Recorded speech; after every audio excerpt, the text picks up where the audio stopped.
In Moscow, everything is gigantic. Buildings, roads, everything is huge. Kutuzovsky Avenue, in the very center, has 10 lanes, complicated road connections, garden ring with a length of 15 kilometers, and the huge Moscow Circle Road. Despite all of this, traffic in Moscow is notoriously bad. It's normal to commute for an hour or more just to get to work in the morning. Residents of Moscow are used to many kilometers of red lights and loss of time. Every time you need to get someplace, you have to get your GPS to get the best possible route. And to leave the city on the weekend, you'll have to get up really early. In the year 2000, there were 2.6 million cars in the city.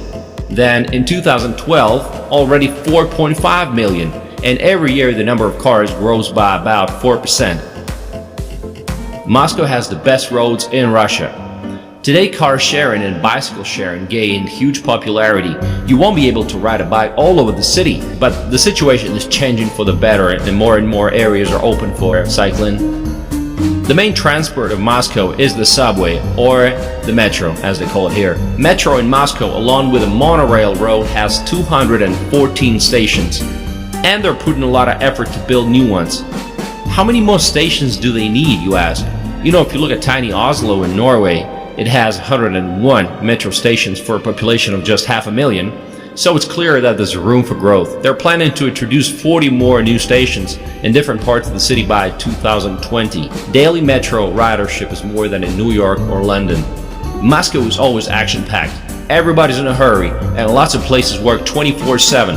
Thousands of people are rushing to work in the morning, looking at their smartphones and tablets. They're stressed, they're nervously trying to get into the crowded metro, and nobody smiles without a reason. It's a Russian tradition.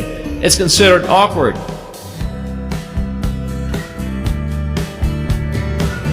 What are the cons of living in Moscow? Well, it feels like someone is always watching your back. Security gates everywhere. Every public place you go to, they always scan your bags.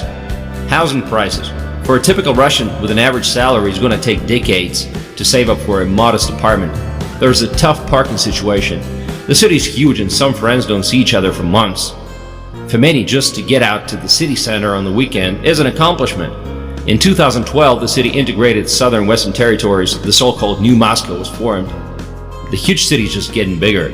Due to the large numbers of vehicles in the city, there's an alarming situation with the environment. Not all of Moscow is homogeneous. The outskirts are very different from the garden ring area. Outside of the garden ring, Moscow can hardly be distinguished from any other major city in Russia. This is what Sokolniki looks like. If you love nature, fishing and hunting, picking berries and mushrooms, pure air and water, just know that to get to the nearest decent forest is going to be at least a 150-kilometer drive. Some people spend more than 3 hours to get to the countryside.